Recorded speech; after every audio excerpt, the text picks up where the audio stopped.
Hi, I'm Angie Perryman. I work at the Arc of the Ozarks as a family advocate, and we're very glad that you have joined us.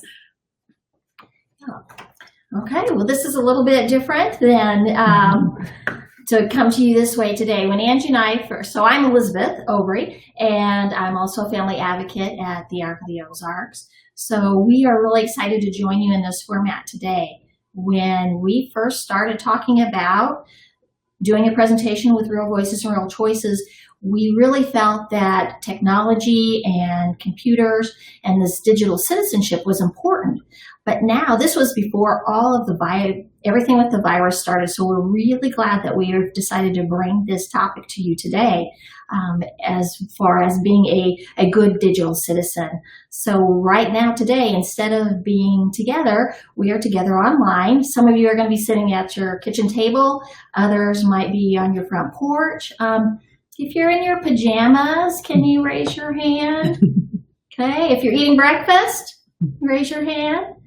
Kind of interesting that we can do that today. We're excited to see you. If you've got your pet with you, maybe you can go ahead and raise 2 hands.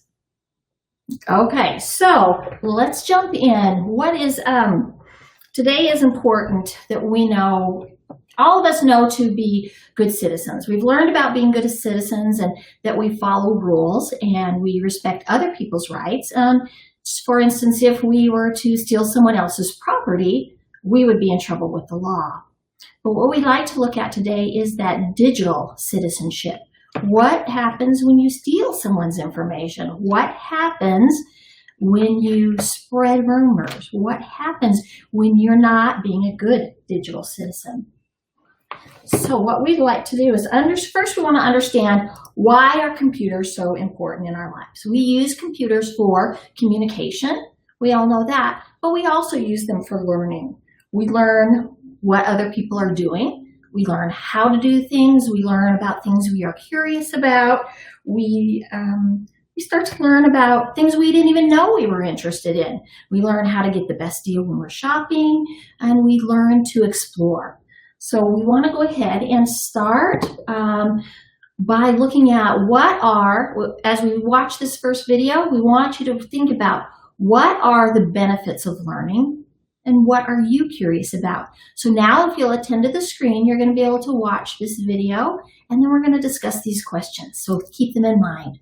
Oops, you went past. There are few things that can change your life like learning something new. Learning is a joyous and powerful thing, as it's all about feeding your curiosity and giving you insight into the world around you. When I was in middle school, we were taught astronomy only long enough to learn that the solar system existed. However, I needed to know more. I sought out whatever I could find on the planets, stars, the Voyager probes, and the universe itself. By learning for its own sake, I discovered a great deal of enjoyment and knowledge. Learning is a crucial part of growing professionally and personally, as it can help you indulge your curiosity, develop a new job skill, come to an educated decision, or even alleviate a fear. But most of all, learning can change you for the better. As I became an adult, the things I learned about astronomy influenced my worldview, and that knowledge made me reconsider the nature of our planet and my role on it. I never would have seen the universe this way if I hadn't listened to my curiosity and explored something new. There are plenty of benefits to learning, but what if you hesitate at the thought of going through the learning process? You may have had an unhelpful teacher, difficulty in school, or other unpleasant memories. Well, you are not alone. In college, I wanted to study a subject I knew nothing about, so I took an Italian language class. But whenever I got too many homework questions wrong, my teacher would shame me during class. I grew to loathe going to that class, and over the semester my grades suffered and my interest in Italian vanished. Essentially, a bad teacher got between me and the joy of learning. Whatever you do in life, don't let anyone or anything disrupt your pursuit of knowledge. Yes, this is easier said than done, but the benefits of learning and exploring new ideas are too important to lose. Now, once you're curious about a new subject or skill, you'll want to explore it. Luckily, you have the world at your fingertips right now, thanks to the internet and its near limitless selection of websites, podcasts, ebooks, and more. This incredible amount of knowledge can feed your curiosity quickly, so don't be afraid to tap into it. First-hand experience is the best way to learn a new skill, and you can use online resources to guide you. If you want to play piano, find a practice website. Do you want to learn how to jog properly? Study some exercise videos.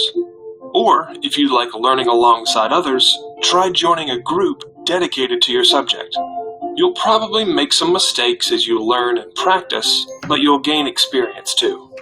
Whatever you're interested in, explore it as soon as you can, because the joy of learning can change the way you see the world.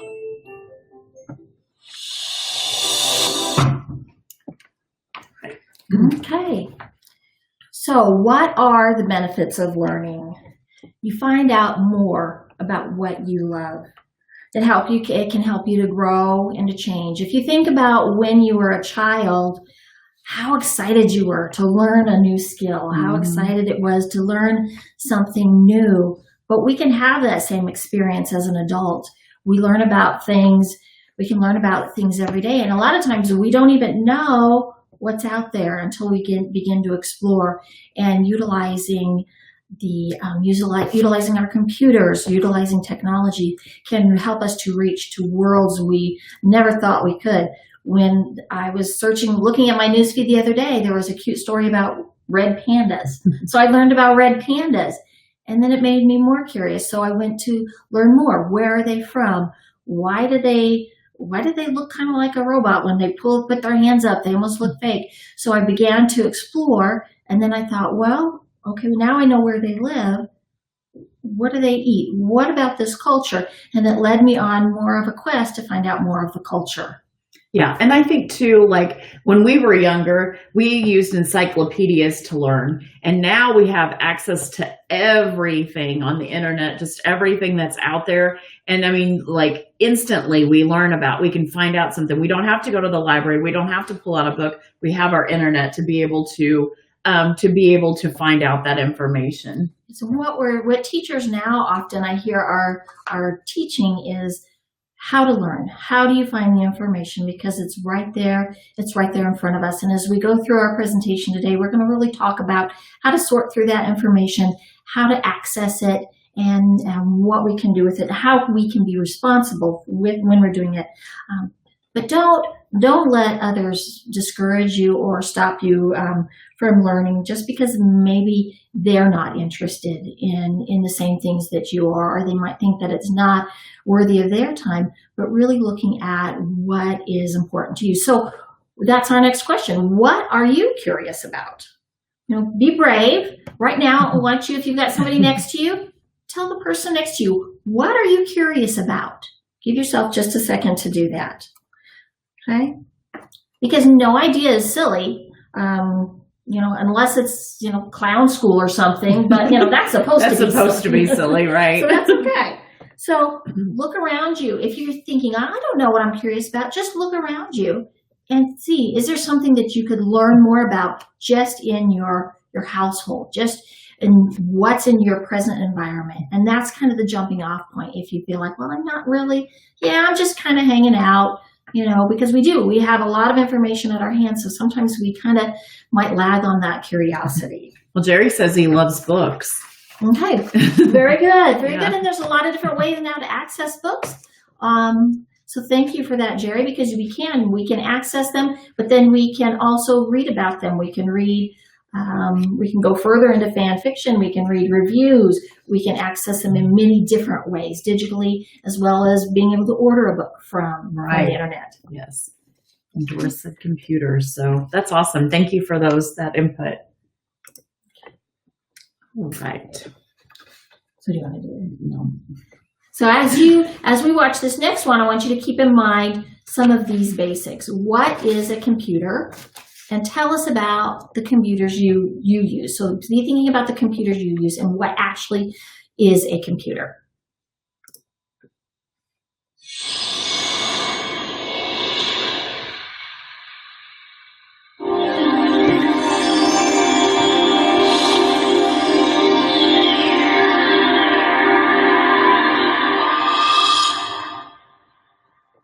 Today, computers are all around us.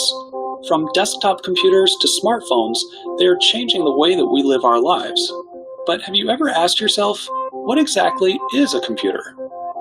A computer is an electronic device that manipulates information or data. The computer sees data as ones and zeros, but it knows how to combine them into more complex things, such as a photograph, a movie, a website, a game, and much more. Computers use a combination of hardware and software. Hardware is any physical part of the computer, which includes all of the internal components and also the external parts like the monitor and the keyboard.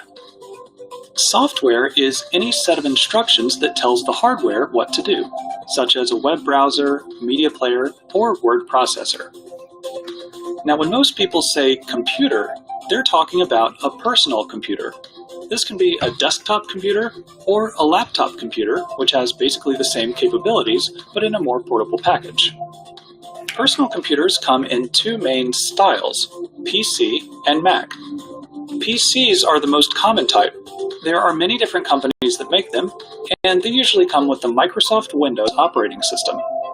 Macs, or Macintosh computers, are all made by one company, Apple, and they come with the Mac OS X operating system. Computers come in many other shapes and sizes.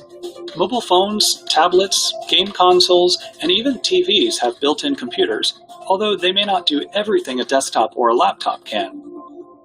There's another type of computer that plays an important role in our lives, servers. A server serves information to other computers on a network. In fact, every time you use the internet, web servers deliver the web pages that you want to see to your computer. Servers are also used in many offices to store and share files. As you can see, there are many different types of computers out there, and they affect our lives in a variety of ways.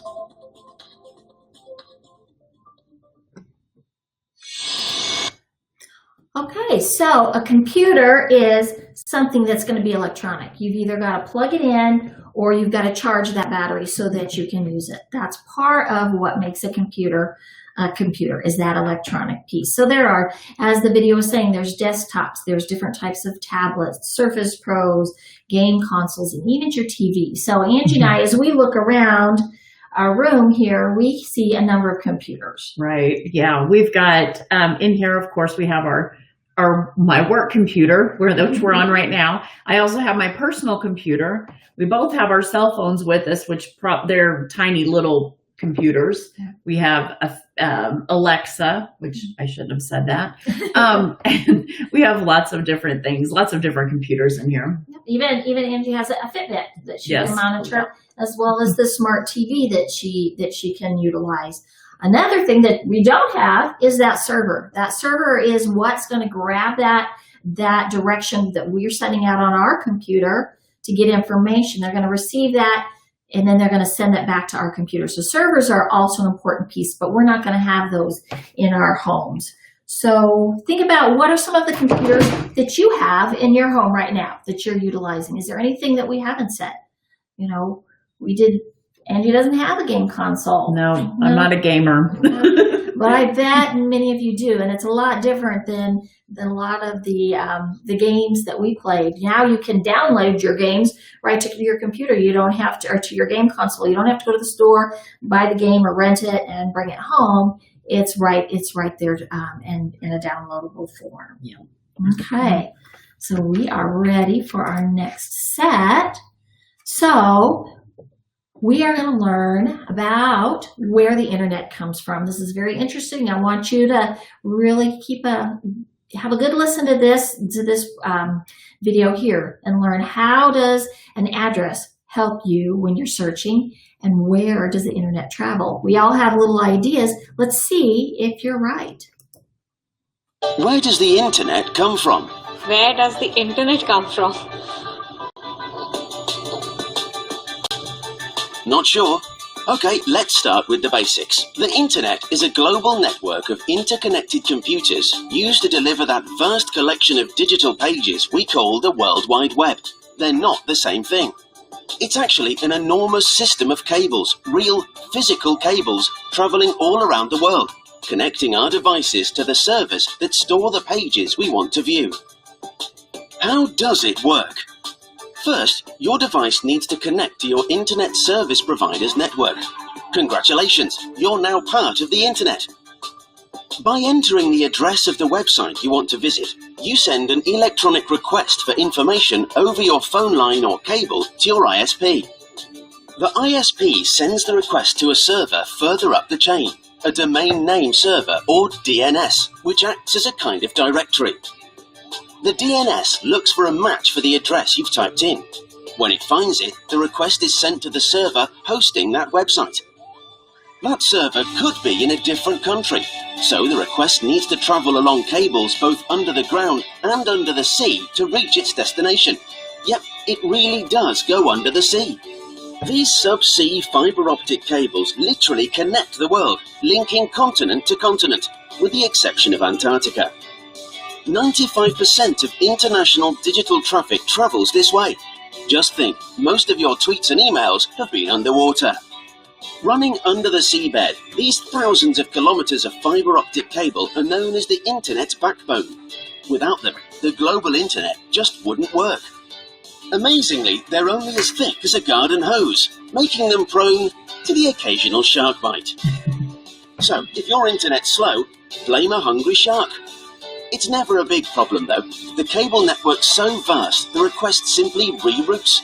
Contrary to popular belief, the internet is never down. The request finally reaches the data center housing the server where the website lives. The server sends the requested information back across the network, broken down into chunks of data called packets, which your device puts back together like a jigsaw to form the web page you see on your screen. And all this happens in the blink of an eye, all over the world, millions of times per second.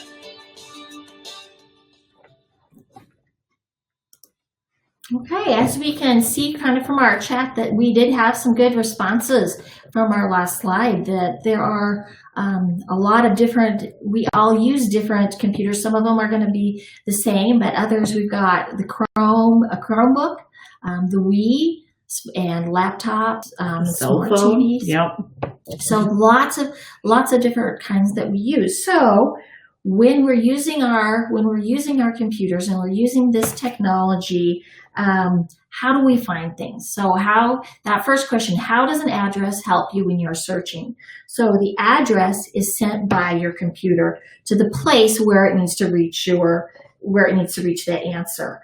So you type in that information, whether you type in the address or if you have a topic, then you can type in that topic. Sometimes you'll type it, sometimes you'll use voice control and you'll be able to speak it. And then you'll be given some website choices. There will be a list of website choices. So then you can click on that website. So once you have that website, whether you've typed it in or whether you've searched for it, then you click on that and your computer, as you saw, it actually does go. It does, and it's way faster than the video was. Right. It's really interesting when we see that. And that's a good point, Angie, because we're watching this information. But then it says at the end, it's in the blink of an eye. And it really is. When Angie and I were younger and we were, first using computers, we had dial-up and things were so slow and we'd wait and you could hear the phone dialing and all these things which don't even make sense to you. It's, we'll just say we were vintage rather than old. But it used to be so different. And when you really watch this video and you see what actually happens, and then understanding that information is instantaneously most often. But what's interesting, as it explains, sometimes we say, oh, the internet's down, or we don't get that information instantaneously. We start to panic. And I really like that, maybe sometimes there was that shark bite, but there's not just one single path. That information is going to jump and find another path so that gets to that server. The server gets that information sent back to us under the sea, wherever it is. Now, when we're looking at that visual and we're thinking, well, we got to be connected to something. Well, when we're using our phone, when we're going places, we don't we're thinking, well, we're not connected, but we still have to be connected to the internet. Right. Yeah. So we're looking at, that might be data. So sometimes it's confusing because we see somebody else using their tablet when they're out in the public, but maybe we can't use ours. We can only use it at home. Maybe we downloaded something and we don't need the internet. All the information, the game, the app is stored on our computer. Mm-hmm. We once needed it. We've got that information put on our computer. And sometimes it's discouraging and confusing. So when we have our phone, and maybe we can use our cell phone for service to call somebody, but if we don't have that data, we're not paying for and connecting to the internet, we don't have that service. So try to understand that there are limitations to being able to reach the internet. So if you don't have that direct line, that cord, you can still use it, but you also have to pay for it. So that's when maybe some patience comes into, when you can pull into the parking lot at McDonald's and click into their free Wi-Fi if you just really got to see when that movie starts or what actually do those red pandas eat. Right. You really got to have that information right away. Right. Okay, so where does it travel? We kind of covered that. Yeah. Under the sea, under the sea, everywhere. Yep. Okay, so as we're looking at these, let's go ahead and put these questions in our mind. And how many hours do most people spend on screen time? If you have an idea, or you want to guess, why don't you put that in the chat right now? Let's see how close everybody is. So how many hours do most people spend on the screen time? I have it on my phone, and it tells me how many hours I'm using on my phone. And sometimes I'm on my cell phone for a minimum of 8 hours a day, which seems ridiculous and crazy, but it's just checking, checking the, my Facebook, or checking my, emails and all sorts of different things like that. So, but yeah, we're getting some answers in. Wow. 9 hours, 6 hours, 12 hours, 3 hours, 4 hours. Yeah, that's a lot of time, isn't it? That's a lot of time. And think about how many hours you're spending now compared to what you would have been spending last year at this time. So that's Margaret, I like yours all day. When I'm working now, I feel that way too. I'm on it. I'm on it all the time, and because we're working from home now, and so I'm on my computer a majority of the day for work, at least 8 hours, and then 22. That's awesome. So we're going to go ahead and we're going to play this next video. Sorry if some of you are getting echoes. We saw that kind of coming through. Technology is not perfect. Digital devices are everywhere these days, making it easy to stay connected to the digital world. But while access to instant information can be helpful, always being connected can also cause problems if you aren't careful. Always being on our devices has had a noticeable effect on society. The average American spends more than 10 hours a day looking at a screen of some kind. Our smartphones, computers, video games, and other devices provide a never-ending stream of news, entertainment, and information we can't seem to look away from. Since these devices are almost everywhere, instant gratification is easier than ever, especially with our phones always close by. The ability to escape into a screen at a moment's notice can become a distraction in work, school, and social time. On top of all that, with so much content being created, consumed, and shared, false information can spread rapidly, especially when people don't take the time to investigate it. This can make it difficult to find legitimate information and distinguish it from unfounded claims. That's why it's crucial that you moderate the time you spend in front of screens. Studies have shown that too much screen time can have negative effects on your physical and emotional health. To help you out, many devices have apps and settings that can monitor and limit your usage. While modern life demands some screen usage, it's key to balance that usage with habits that keep you healthy and prevent the spread of misinformation.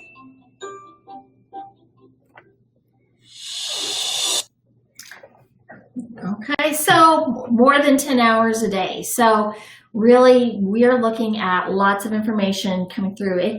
it never ends. The string never ends, and it's Yeah. always there. It grabs our attention. It can make our necks hurt from leaning over. If we're finding that we're leaning over a lot, there's a lot of things you can do. Really try to prop up that, screen. Make sure that you're not bending your neck all day long, because you can actually hurt and damage your neck.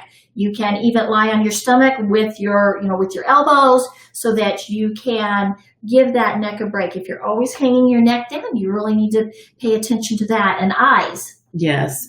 Yes. I ended up getting the blue light glasses because I was having headaches all the time, because I was on my computer all the time, my computer and my cell phone, and they have really helped out a lot. So those are things that you can get also to make sure that you are not straining your eyes too much too. Yeah, Michelle's pointing out, you can even get migraine headaches. So if you've noticed an increase, instead of immediately, increasing maybe your medication, which, if you need that, that's you and your doctor's discussion. But think about, are you getting headaches because you spent so much time on the screen and looking at taking breaks? We as we look at the agenda for the conference, there are a lot of good breaks built in. So we really appreciate our the conference has really built that in, so we have those breaks. So what about our next question, though? What is misinformation? There's so much information coming through that we're just bombarded day after day with information, and it's easy to forget what's real and what's not real. And looking at that is often trying to mislead you. Right. And so I think sometimes when we're on our social media sites and we're on just watching news in general and all sorts of things, we really have to take into consideration like where the source came from. Because, when we started looking up and doing some research on this, we were finding out there's a lot of sites out there that do provide misinformation, and that some of it's funny and it's just a parody, it's just some making fun of something else. But then sometimes people read that and they take it seriously, and then they tell somebody else about it. And it's kind of like when somebody gossips about somebody, they tell somebody something about another person, and it may or may not be true. And then that person tells them, they kind of put their own spin on it. And then it kind of, can get totally blown out of proportion. Because what is the reason that a lot of websites, are out there, a lot of people maybe use Twitter and put information out there, is to get views. And a lot of times what attracts us, unfortunately, is conflict. We're interested. It piques our curiosity, so we're attracted to that conflict. So the more conflict they can bring, whether it's correct or incorrect, we're attracted to that. And they know that, because what they're trying to do is, in the end, somehow, most places are trying to make some kind of money. Right. And money equals how many people visit my site, how many people read this information. So I'm going to give the most sensational information. I'm going to make it sound good. And that doesn't always mean it's a negative about somebody. I posted a recipe. I was like, a healthy way to make a blizzard. Great. And so I didn't even read the recipe. That attracted this was way back when Facebook first started. And I posted this. I thought, I love Dairy Queen. I love blizzards. And so I put this information, I posted this, and somebody called me out. She said, I looked at the ingredients and this is not healthy. So I was kind of thought, that's so silly. But I was actually spreading misinformation. Right. Because it wasn't a healthy way, not when you put those ingredients in it. And it says it tastes just like it. And she was saying, there's no way this is going to taste like a real blizzard. But I was, in a sense. And so I, at that point, became a lot more responsible. So I looked at what I was actually posting. I made sure I clicked on those links, not thinking, okay, I'm gonna read this later, but I'm gonna post it now because it's interesting to me. So what I do, just like on Facebook, if I'm interested and I want to think about it, I want to maybe revisit it, I message myself. I send that link to myself. So then when I have time to look at the ingredients, then if I decide that is good information and not misinformation, then I can post it. So I keep that to myself before I put that out there.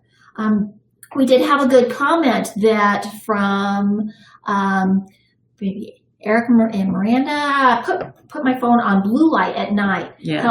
Helps to save your eyes, not to have that bright contrast. Yeah.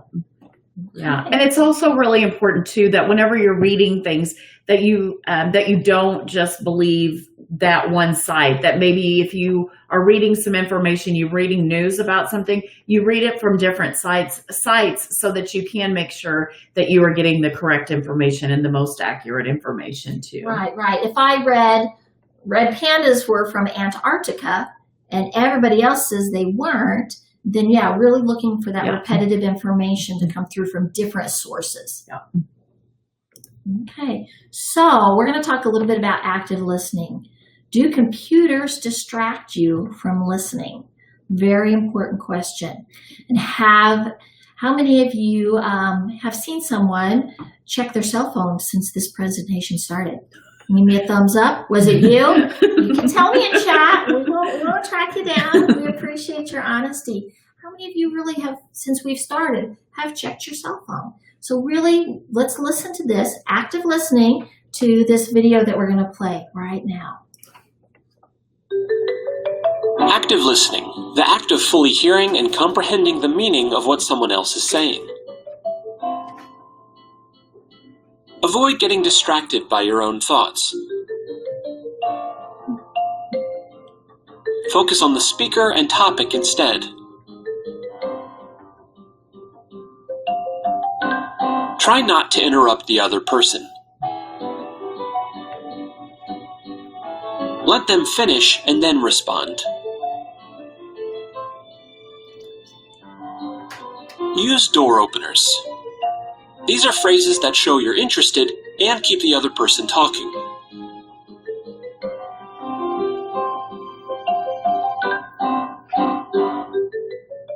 Show that you're listening with body language.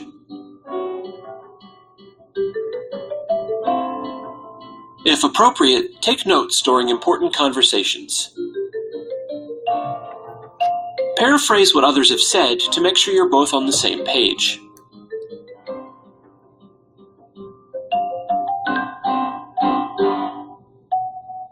Thanks for listening. Okay, we're noticing some chatter come through. If you're having trouble with an echo, someone had suggested watching the videos actually on your phone, that made a difference for them. Others are having success. So we really do want you to be able to see this information. If you're missing some of it, these sessions are going to be recorded so you can come back and watch those videos. So let's get to our questions though. Do you get distracted, right? How do you think when the person you're talking with or that you're supposed to be responding to, when you're distracting and you quit listening, it can make them feel unimportant. It can make them feel sad, angry. How does that make you guys feel?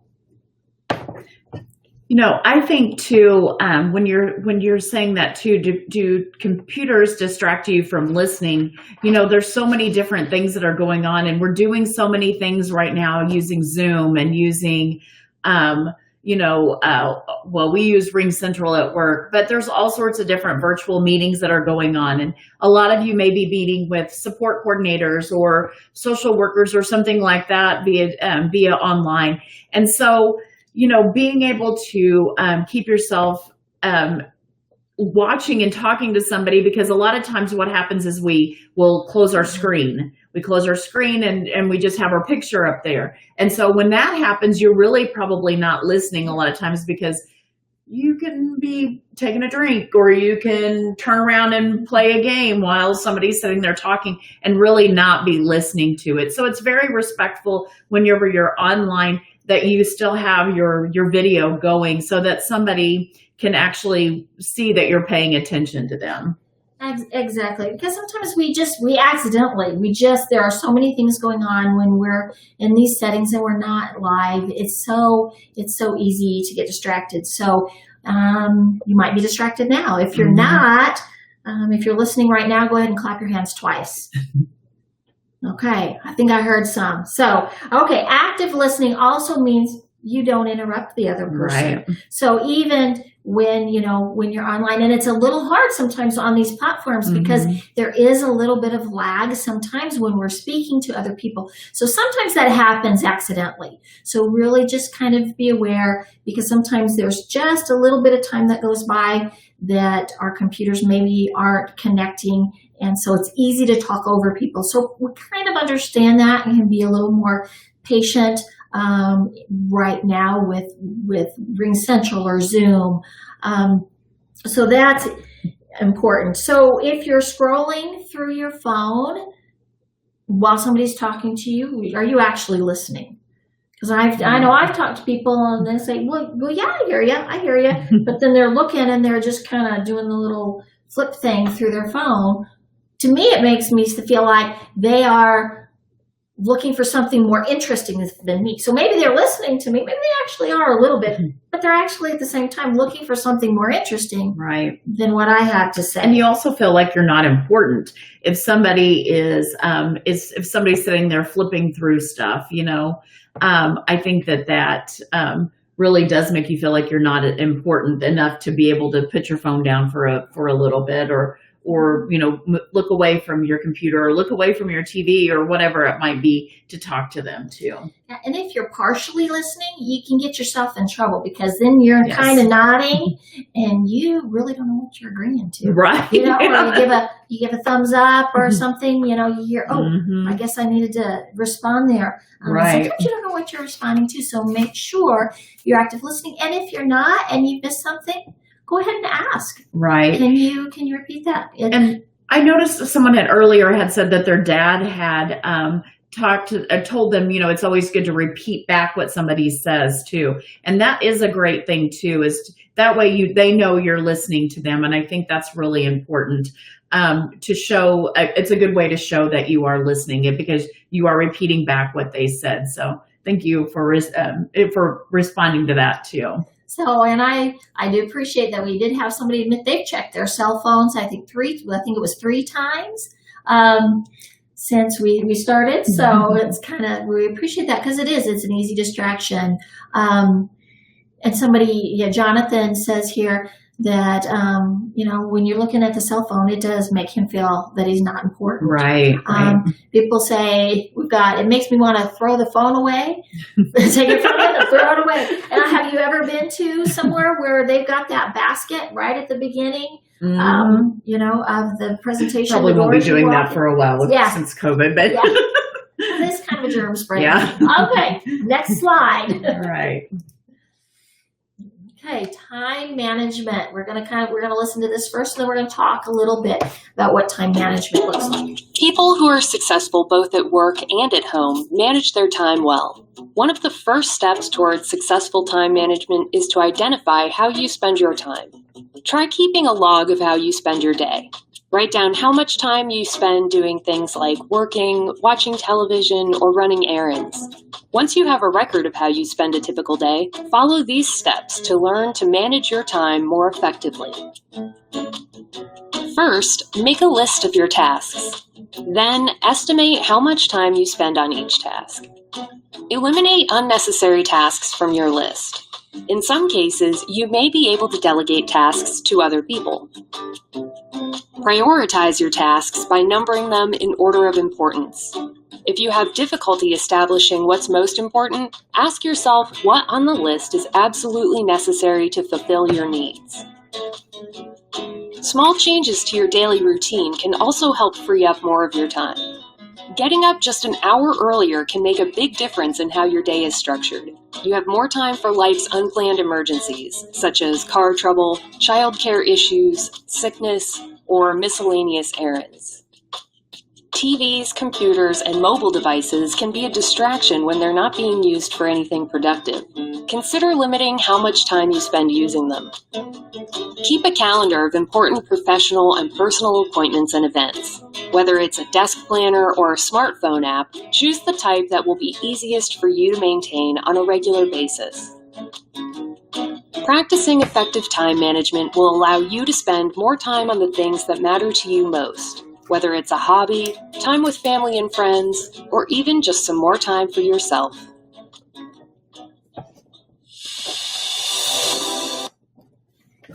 Okay, so this morning when I was trying to think about my time management so that I could be here present with you, with Angie to be able to do, I made my list. So I needed to get up on time, I needed to make waffles, get ready, set up the computer, check my email, and feed the cats.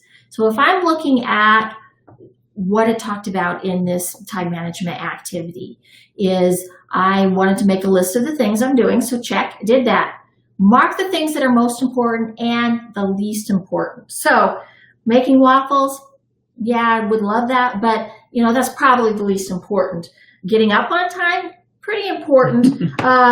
Getting ready, yeah, I needed to prepare myself because, well, maybe some of you are in pajamas, which is okay. I'm not. That wouldn't be appropriate, even though you can't see and you really don't know. But I wanted to present myself because a lot of times when we stay in our PJs and stuff, we don't always present ourselves. We're a little too relaxed when we do things of this nature. Or if you're in a meeting or if you're working with your sport coordinator or somebody else and you want to be a little, make sure that your active listening is really looking into preparing. So checking my email, be nice, but it wasn't necessary. Feed the cat. So what I would do is look at what are those most important, what are the least important. Making waffles, I said, great, but not the most important thing that I needed to do. Feed the cat. Well, very important. I decided to delegate that task because, unfortunately, I didn't get up early enough to do that. So when you're looking at your time management, look at how much time. Look at these first 3 steps. So making that list, what's important, what's least important, how much screen time, how many times do we have this perfect list, we have this schedule, we've got everything timed, but then we get distracted by checking emails. Is there an email that I needed to see this morning? The only one I would have needed to see was from the committee from Real Voices, Real Choices. So looking for email was not checking my email would have been a great distraction today. And I can say this morning, I didn't make a list, but I know this morning I got on my computer, on my phone, of course, because I spend so much time on it, but I got on my phone this morning and I was like, all right, I'm going to play 1 game this morning. And then 1 game turned into 3 games and then 4 games. And then before I knew it, I was like, I got to get up and I've got to get away from this and go take my shower. So really being able to be conscious of that and oh my gosh, I found out that I'm in love with TikTok and can spend hours upon hours on TikTok and not even realize it. So I really have to limit my time on TikTok so that I am better aware of what's, like being able to do more things than just be on TikTok all day long. So what could Angie do? She could set a timer. We've got timers on their phone. So if you have apps or other time management technology that you use, you can throw that up in chat. We do have somebody that is saying their life would be hectic without their productivity apps on their phone, especially if they didn't have their calendar. Right. I live by my calendar. And that's absolutely true and important. So we have a lot of these great things that are available to us through our computers. Yep. Okay. All right. Okay, so we're going to learn the most important thing is being a good digital citizen. So we want you to really use your active listening skills. Probably one of the most important videos we're going to show you today, and then we'll kind of go through these, what being that good digital citizen actually looks like.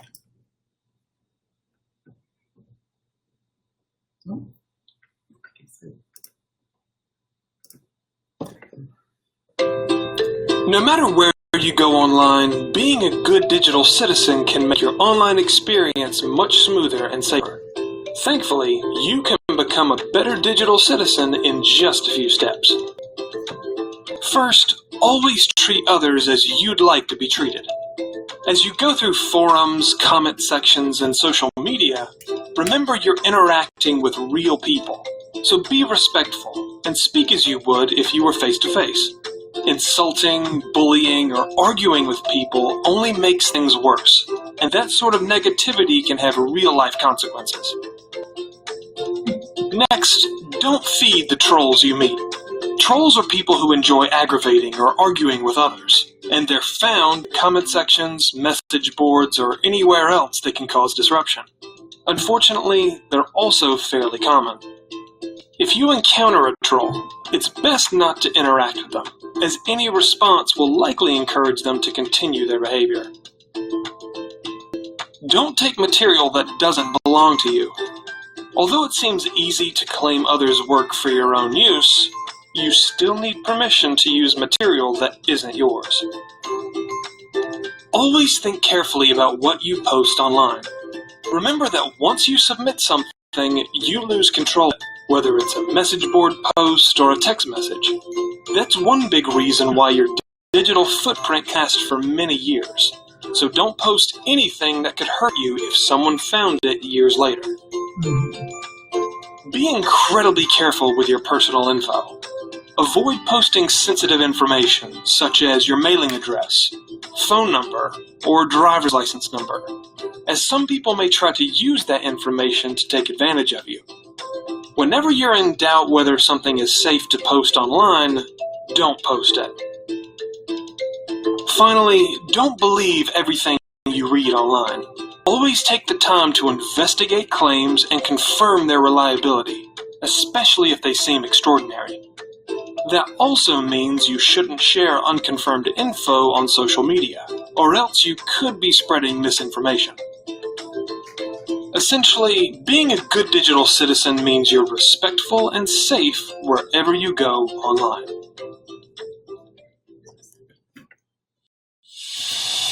Right. Okay, so it's so easy. How many of you agree that it's very easy to be mean or to say something to somebody when it's not to their face, if we're doing it digitally, versus what you would say to somebody when you're right there face to face and you're facing them?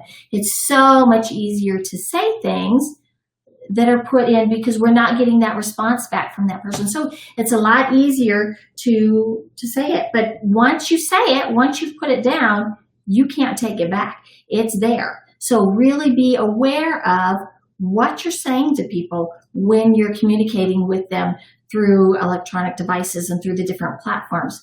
And don't bully. Bullying it's easy to get into. This is really the meat and potatoes of what we want to talk about today, is really looking at, don't be a bully.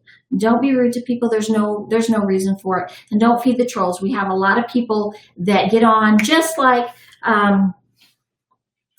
when I posted the recipe, part of me kind of felt like I understood at this point, I was spreading misinformation, but I kind of felt a little bullied, and that she just wanted to be negative.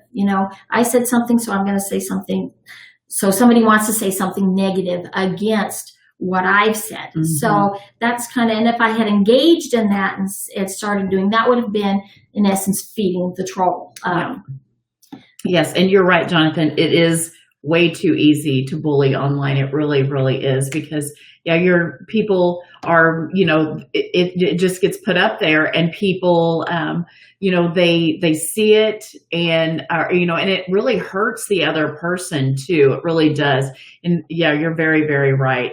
And Timothy, you're saying that's got you into trouble more than once. That's being very honest. I think that's what you mean, at least.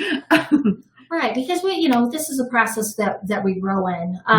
So, and then don't take things that don't belong to you. How easy it is. Now, there's a difference between taking something and claiming it as your own work, versus sharing something and giving somebody credit and sharing that information and promoting that and helping them spread that word, or sharing something that's interesting to you, but making sure that you're not taking credit for that by editing it or leaving out important information. And I think that you are very right at where it says, I think we just saw the post, but it just says it's very easy to say things and messages that can be perceived incorrectly or perceived wrong. And I think that is very, very true a lot of times too. So yes, I just wanted to put that in there too, that's very, very true. We love all of your comments and really appreciate all of those too. I think that's great. But okay.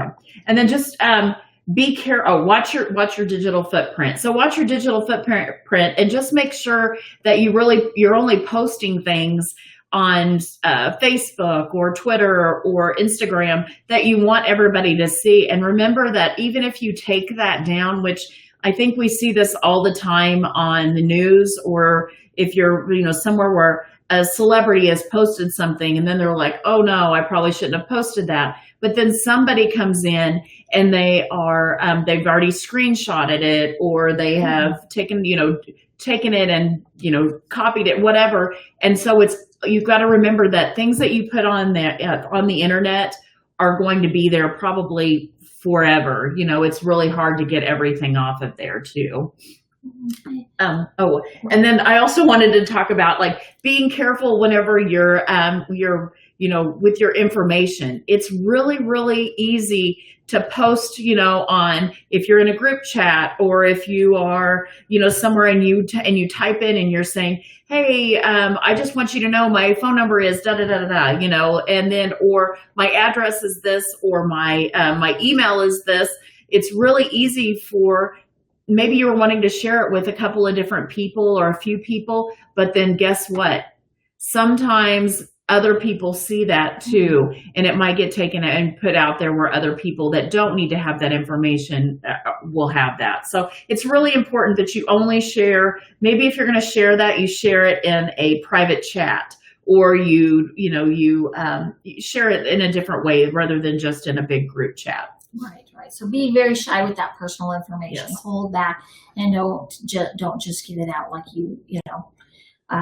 as free information. Right. And then, of course, don't believe or share misinformation. Yes. And I like Sarah's. It says, I never post anything personal. Very, very, very good advice to everybody. Never post anything personal. It's very important because even when we post on Facebook that we went on vacation, or, oh, guess what? We're down in wherever it might be. We're down in Branson. Then your house is vulnerable to somebody maybe breaking in also. Absolutely. Yeah. When you're letting people know you're away from home. Very, very important. Yeah.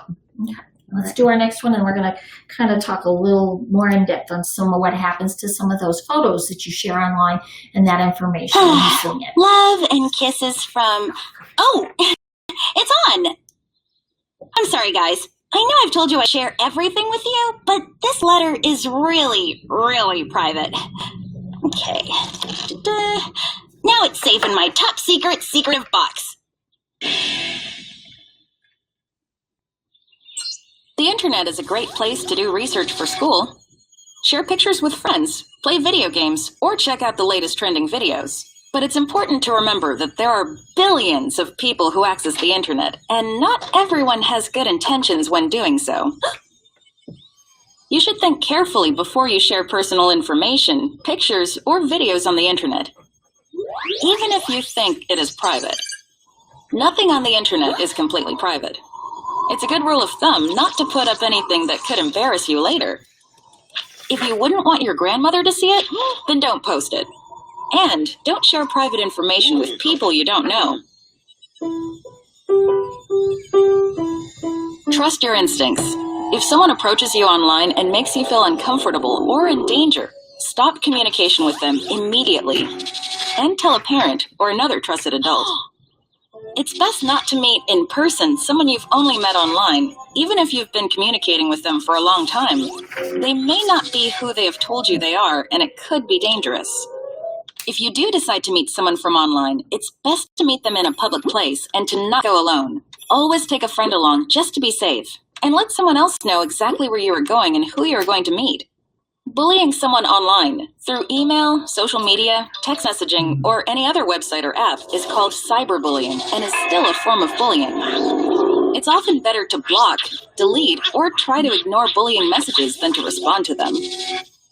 If that doesn't work, getting help from a parent, school counselor, or another trusted adult might be a good idea. That's especially true if the cyberbullying contains threats. Remember to always keep your personal information private. Check your privacy settings to make sure that only your friends can see what you post. And never, ever share your passwords with anyone else. The internet could be a wonderful place to explore. Just remember to stay safe while doing it. Oh, what was it? My dog's birthday. Shoot. Okay, that didn't work. Oh, I know. Last 4 digits of my cell number. Okay, that wasn't it. That might take a while. Until next time, don't forget to visit me at amaze.org or go to my YouTube channel to watch more. Bye. Okay, so when we're looking at that, it's really important to not share that personal information, because even if you're sharing it with somebody that you know, you might not have control on what happens to them. What if somebody has their phone? What if they get hacked? So even if you are 100% sure that this information is going to the person you think, not like in the video where sometimes you just don't know, so you really need to be careful. But even if you know that person is sitting next to you and you're texting information back and forth, if there is information that you don't want someone to, that shouldn't be written, that you would be afraid that if it got out, that it could be harmful to you, you don't need to put it in that electronic format. You can talk to them and do other things to get that information to them. As far as resharing, we had a question about resharing. You know, to know if it's good to reshare. Of course, don't reshare anything that's bullying and negative. But if you're concerned about resharing something, look at the source, look at the other comments, and kind of look at where that came from. And leaving that good digital footprint is also important for potential employers and friends you're going to meet, because people are going to look at your profiles. They're going to look at the things that you have posted. So making sure that you put out a good image for how you want to be represented. Right. Yep. And I think that it is very important. I know Sarah put on here, she doesn't buy anything on the internet either. I think that one thing that to remember is if you have a debit card or some sort of card like that you purchase things, it's really important not to store those on sites. I actually stored one on a site. It was like a Chipotle site or something, and ended up that somebody ordered Chipotle in New York, New York City, whenever I wasn't even in New York. So it was quite a bit of Chipotle too. So make sure that, those things like that, you don't do those things. You don't store your numbers on there, and you go to secure sites and things too. Yeah. Because you never know who you're really talking to. You never know who might be listening into that conversation or getting your information. And never agree to meet somebody alone that you've met online, and don't tell them where you live. If you're looking at, well, I have this, relationship, and we, talk with others around you, bring somebody with you. Don't tell them that they can come to your home. Don't tell them where you live. You don't yet know who that person is if you've never met them. So always protect yourself that way. Don't give an address. Don't give them clues to figure out exactly where you live. So being very careful about that. Yeah. We are really glad that you have joined us today and have been such great participants, because so you can see that computers are wonderful ways to communicate with other people. They're great for learning, but being careful and protecting ourselves, not giving out too much information, being shy with the things that we put out. One of the most common saying is, if you don't want your grandma to read it or see it, don't put it online, because it could eventually get to somebody that would really hurt if they saw that you were that bully, or you put up something that didn't represent who you truly are. Right. Yeah. And we really appreciate it. And if you all have any questions, we would love to answer them. If you think of something after we leave, we'll be able to get back to you on those questions also. So. Okay. Yeah. And I think we are right at the end of our presentation, and I'm sure we'll probably go off here in a second.